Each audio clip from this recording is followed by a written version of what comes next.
You guys want to make Yeah, know your info version. Yeah, the trailer park. That's not. Dude, I didn't impact my head yesterday. Dude, it was horrible. Anyway. Alrighty.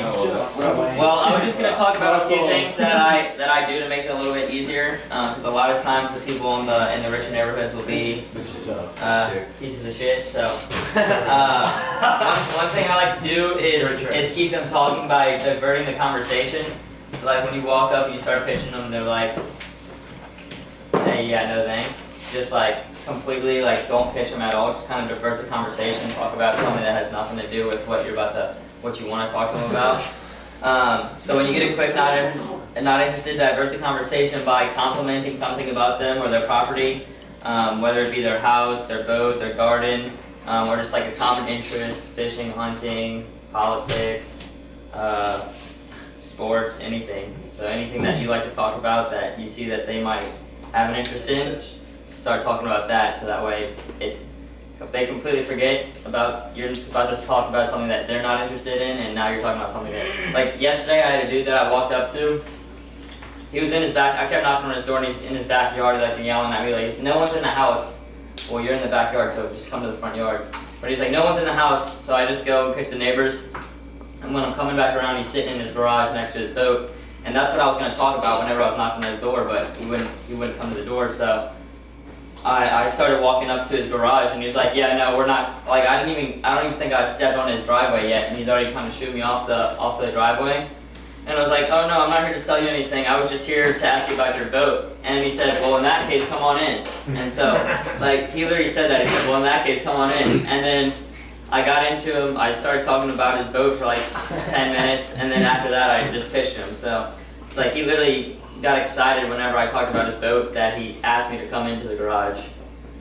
It just was it finding something. Loses the barrier. Yeah, they completely forget that they didn't want to talk to you because you talked about something that they liked. Is it a sale or no? You sold them, right? Yeah. So that was my idea. So now that we're gonna get a count on your boat. Yeah. So no, I didn't end up selling them, but I got to pitch him, so. He'll call you back. Yeah, he said he was super interested, but he had to put the kids to sleep. But yeah, so just make sure you guys are diverting the conversation, because the longer you're able to get a customer to continue talking, the more they will see you as a human and less of somebody just talking. So like, I like to play a game when I'm like, if I walk up and I'm like, wow, this person, like, you know right away when the person walks out just by their facial expression that they're about to start yelling at you. Yeah. So as soon as you feel that, like, in my head I'm like, all right, I'm just gonna, regardless if I can get my pitch out, I'm just gonna try and make this person talk to me as long as I possibly can. Like, whether or not it's about the pitch or not, I'm trying to get this person to keep that door open for as long as possible. Because the longer that they have that door open, the longer they see you as a human and the more likely you are to be able to sell them. So just make it a game in your head, like, I can keep this guy talking. And it, like, just like how Mike was talking about taking their souls, like, I just like wasting their time because they waste my time when I walk up and they try and close the door in my face. So I want to make sure that I get to waste some of their time in their days. But it's amazing because they can only keep that up for so long until you'll feel their guard drop. And sometimes with the easiest sales, the guy that you thought you had zero chance of selling, they're like, "Well, Miller, what are you doing?" And then, like, bang, you get a chance to pitch them. Just because you played that game with them, like, let me see if I can get them to keep talking. Like, I'm gonna keep going, I'm gonna keep going, I'm gonna keep going. And finally, they just break.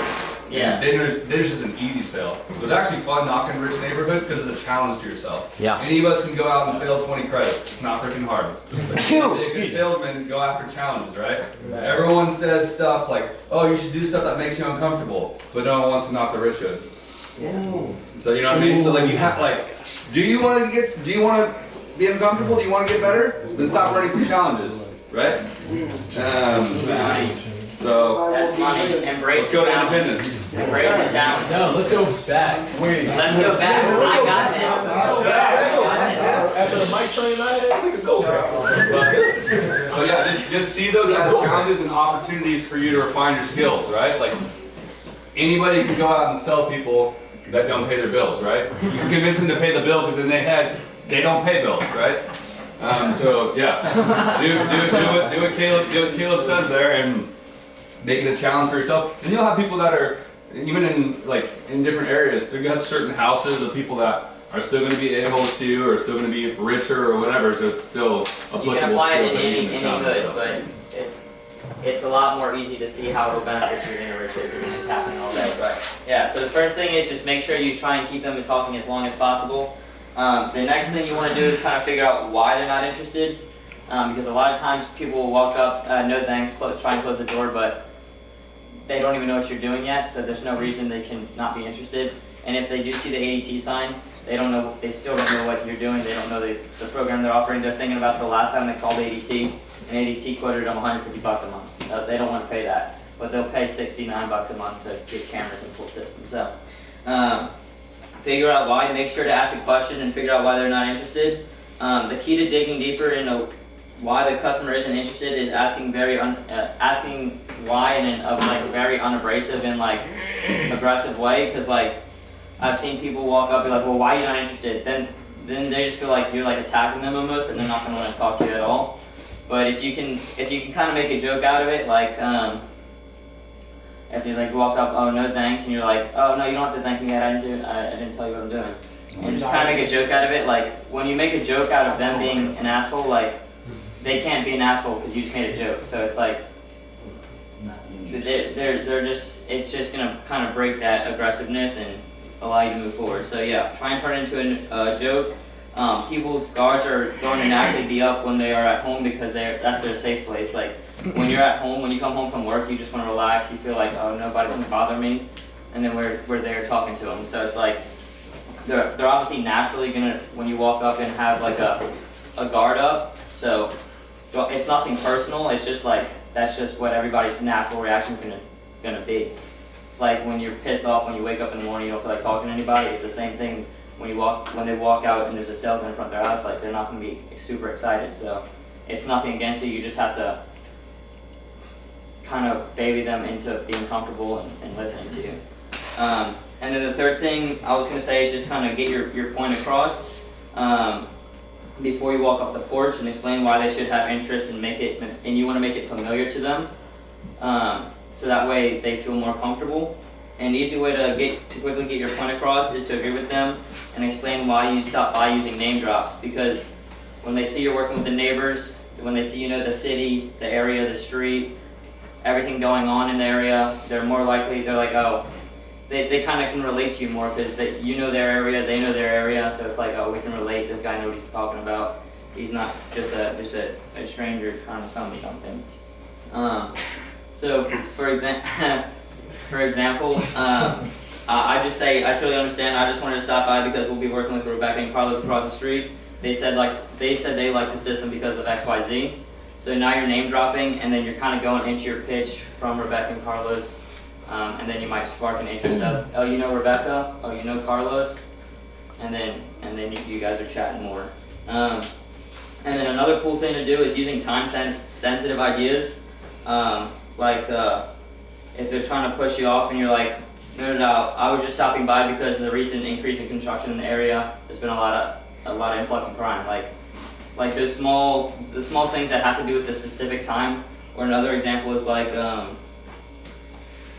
Oh no, I was just stopping by just because of the way the economy's been going recently. There's been a lot of crime. So like construction, the economy, like using these time-sensitive things that fit the moment will help you sell them as well. Holidays, elections. Yeah.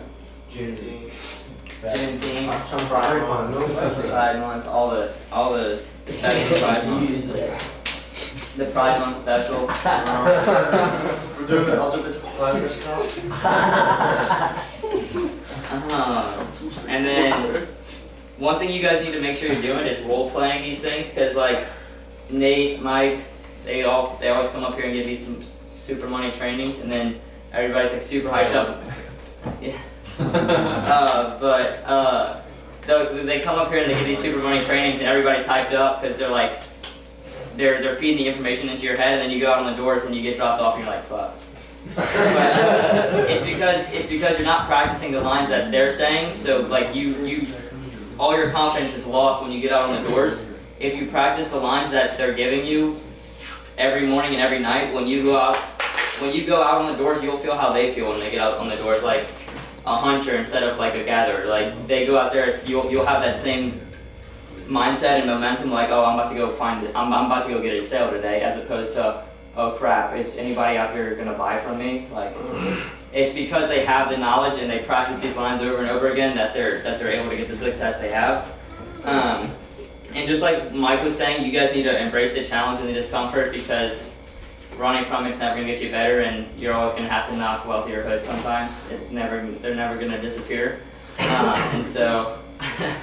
And so if you don't practice, you're just gonna always suck. So if you're cool with that, then don't practice. But if you want to get good, practice.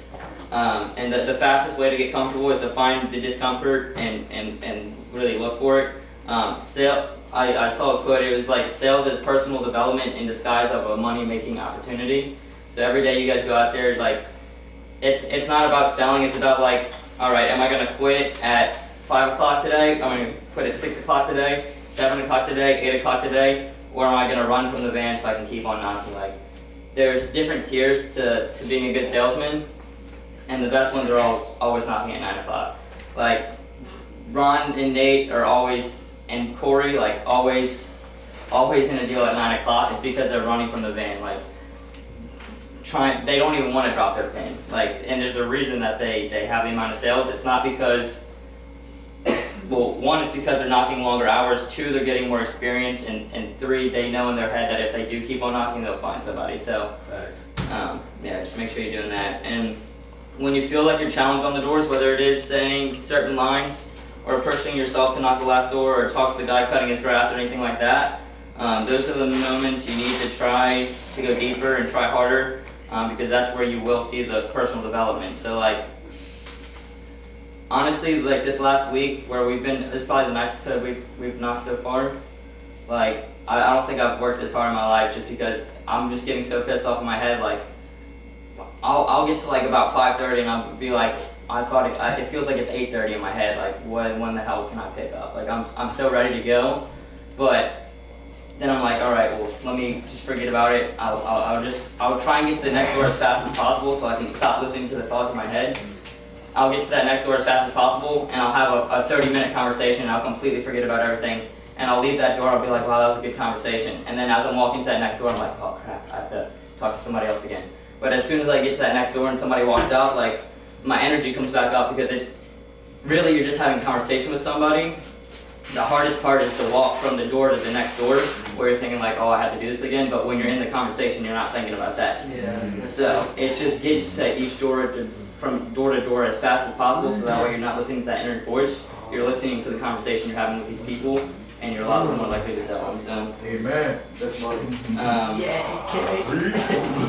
that's money. Hallelujah. That was money.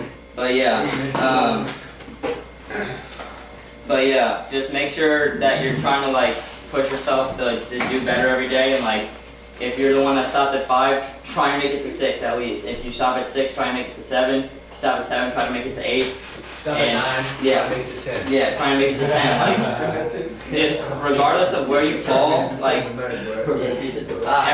everybody knows how far they make it in a day. Like, the board usually tells you how much people are working, so it's like, it doesn't matter to me whether you sell or not. You don't make any money, or but like, maybe a little bit, but y'all are the ones that benefit the most from it. So like, it doesn't matter like if you go and sit on a park bench. To me, it's just gonna stop you from having fun and enjoying the summer and making money and getting the things you want to do. So you're a loser. Make sure you guys are digging deeper. That's all I got. I have a question for you, Caleb. So like doorstep, not interested, that's fine, just blow past it or ignore it. What do you kind of do if you're like kind of mid-pitch, or kind of through your pitch, you're mentioning cameras, product, and then they're like, but I'm just not interested, I want to use it. How do you develop from there? If I'm further into the pitch, like, because like the first few are just going to be bullshit, so I push through them like you said, but if I am further into the pitch, then I'll just try and relate to them and be like, no, 100% I get you.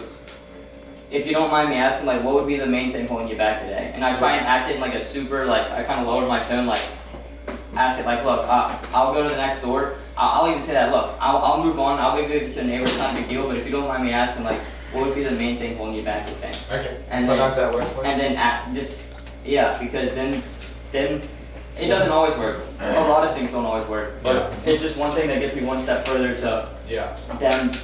Because when they feel like, oh, he's not gonna try and sell them anymore if I tell him the reason why I don't want it. Well, no, that's gonna make me want to sell you.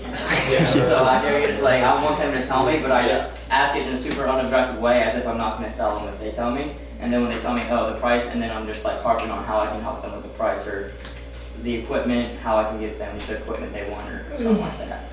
Or like use hypotheticals. Yeah. Hypotheticals and like play the game of like, I'm not even saying I'm even gonna do it here. Yeah. I don't have to give anyone anything. But if we did, because the reality is we don't. The neighbor will take it. So it's like, I don't have to give you anything. Like, I'm still gonna get paid. I'm still gonna do my job when I leave here. I don't need your business, but I like it. But it's okay. But You say if we hypothetically did- about the money. Hey, hypothetically, Yeah, if the money was an hypothetically. issue, is this something that you could see yourself benefiting from? Yeah. Protection for your home and your Yeah. family. Is that something you'd like having? Okay.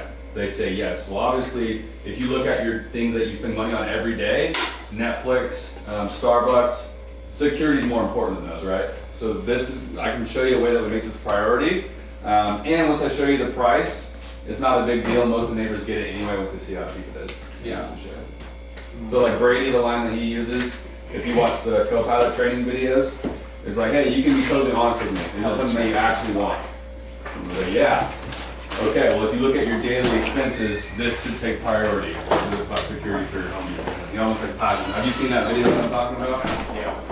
Okay, go into your co-pilot and you can watch it. It's fire. Yeah, it's fire. So. All right, are we going to hit East Columbia? We're in East Columbus. Yes. Keith, can you get a prayer for us? Keith, send me up.